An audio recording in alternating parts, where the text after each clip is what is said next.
Welcome to you friends, Step 4 Special. In this video, we will discuss Unit 1.3.1 Structure of Language. Please like, share and subscribe Step 4 Special. Thank you. Let's start for video. आगे दिया गया structure of language भाषा की संरचना ढांचा कि भाषा किस तरीके से तैयार हुई है। आइए इसके बारे में समझते हैं।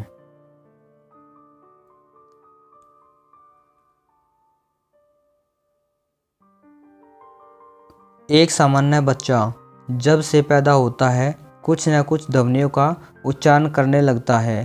सर्वप्रथम वह रोने की ध्वनि एवं आराम सूचक ध्वनियों का उत्पादन करता है। अब इसमें बताया गया कि जब एक बच्चे का जन्म होता है तो अपने इन्वायरमेंट में ध्वनियों को सुनकर कुछ अलग अलग प्रकार की ध्वनियों को बोलना सीखता है, वो उच्चारण करना सीख जाता है। जिसमें से फर्स्ट ध्वनि होती है उसकी रोने की, कि वो अपने आप रोता है और उस आवाज़ को भी सुनता है वो। और फिर होती है आराम सूचक ध्वनियाँ, कि जैसे उसकी मम्मी उसको बोलती है तो वो उसमें एक थोड़ा सा फीलिंग अच्छी आती है उसको, तो बच्चा शांत हो जाता है। मतलब इस तरीके की आराम सूचक ध्वनियों का वो उत्पादन सीखता है, जैसे ऐसे ऐसे कुछ करते रहते बच्चे वो सब।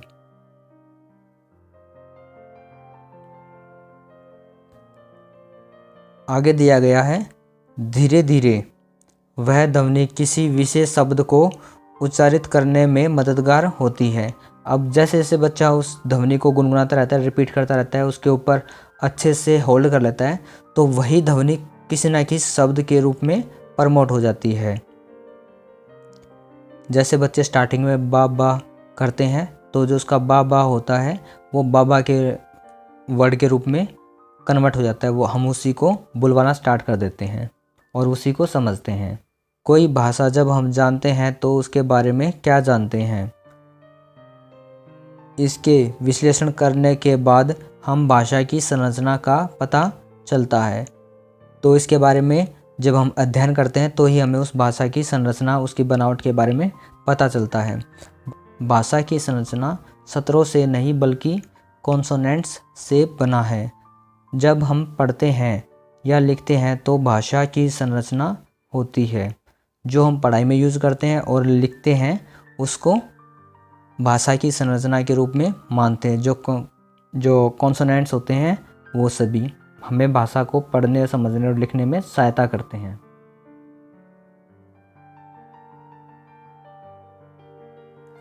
आगे बताया गया है अल्फ़ाबेट्स, वर्ड्स, सेंटेंस, पैराग्राफ्स तथा ओरल लैंग्वेज का भी स्ट्रक्चर इसी प्रकार होता है। जो ओरल जो लैंग्वेज हम सुनते बोलते हैं, जो हमारे चारों तरफ हमारे अध्ययन में आती है, उस सभी का स्ट्रक्चर इसी प्रकार का होता है। जिसमें दिया गया है alphabets, word, sentence, paragraph, oral और स्ट्रक्चर इसी प्रकार के होते हैं। ये सब इसके अंदर दिया गया है। आगे दिया गया भाषा के महत्वपूर्ण चरण या संरचना निम्नलिखित हैं। आइए उनके बारे में जानते हैं। फर्स्ट दे रखा है स्ट्रक्चर ऑफ लैंग्वेज। रूप, विषय वस्तु, उपयोगिता, फॉर्म, कंटेंट, यूजेस। अब फर्स्ट में दे रखा है जो फॉर्म है उसका जो पार्ट दे रखा है फोनोलॉजी, मॉर्फोलॉजी, सिंटैक्स। सेकंड दे रखा है इसका डिसेमेंटिक, अर्थ विज्ञान। यूज का पॉइंट दे रखा है डिप्रैग्मा, व्यवहारात्मक। ये सभी जो स्ट्रक्चर ऑफ लैंग्वेज है उसके पार्ट्स दे रखे हैं समझाने के लिए कि इस तरीके से हम भाषा के बारे में अध्ययन कर सकते हैं। फर्स्ट दे रखा है इसमें फॉर्म, रूप। जो वस्तु देखी गई है या सुनी गई है उसका क्या रूप है और वह ध्वनि कैसी तैयार करती है तथा उसके संबंधित वाक्य बनाना एवं वाक्य का रूप क्या होगा। प्रश्नवाचक अथवा अन्य। रूप 3 चरणों में तैयार होते हुए हैं। रूप 3 प्रकार के चरणों से तैयार हुए हैं, वो हम यहाँ पर पढ़ेंगे। फर्स्ट दिया गया है फोनोलॉजी, ध्वनि विज्ञान। आइए इसके बारे में पढ़ते हैं। जो ध्वनियाँ उत्पन्न हुई उनको सर्वप्रथम एक क्रमबद्ध वर्ण में रखा गया जो किसी भी ध्वनि से प्राप्त हो सकती है, जैसे भाषा के व्याकरणात्मक रूप में रखा गया है। उदाहरण है क, न, ब, ल, ज, ह, अ इत्यादि। ये वर्ण रूप में प्राप्त होगी। ध्वनि का अपना स्वतंत्र अर्थ नहीं होता।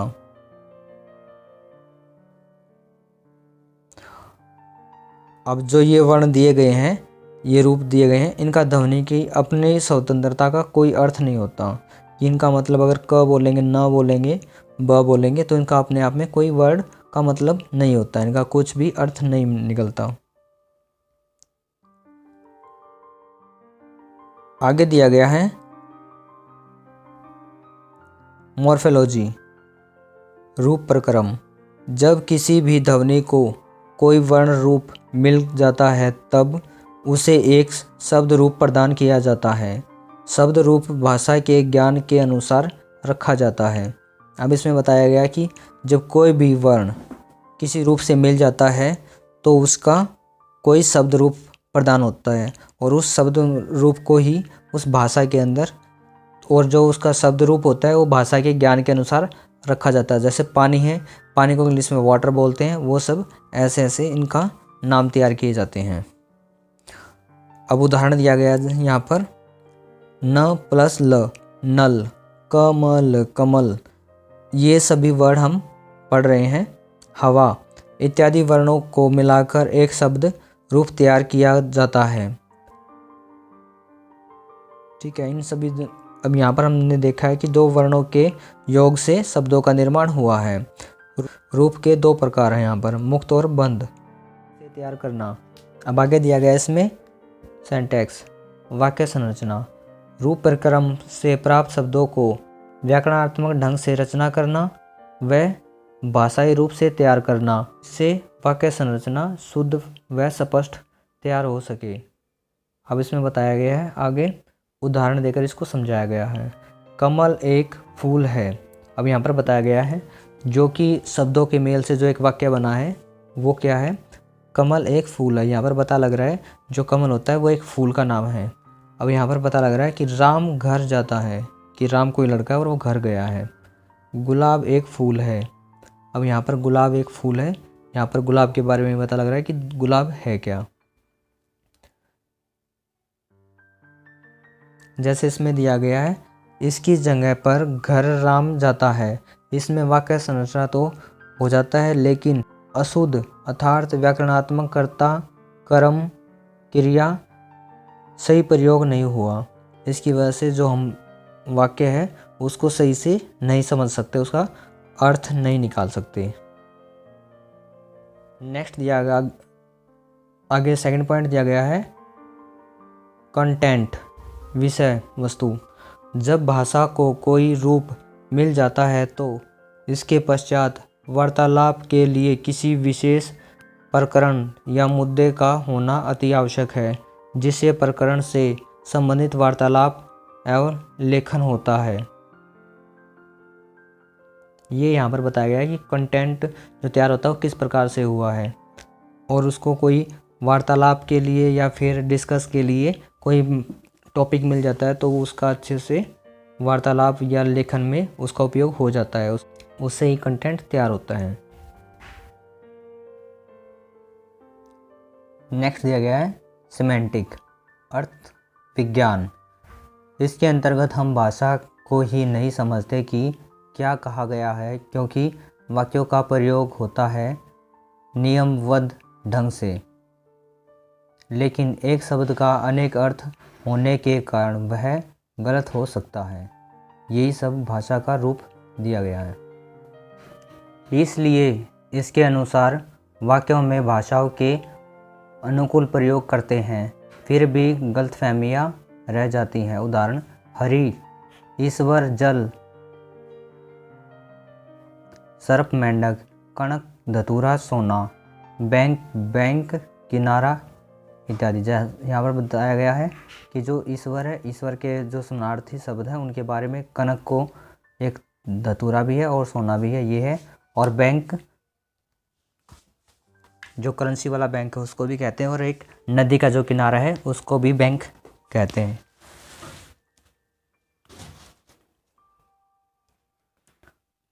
जब इन शब्दों का प्रयोग किया जाएगा तो भाषा को ध्यान में रखकर भी करेंगे तो भी गलतियां रह जाती हैं।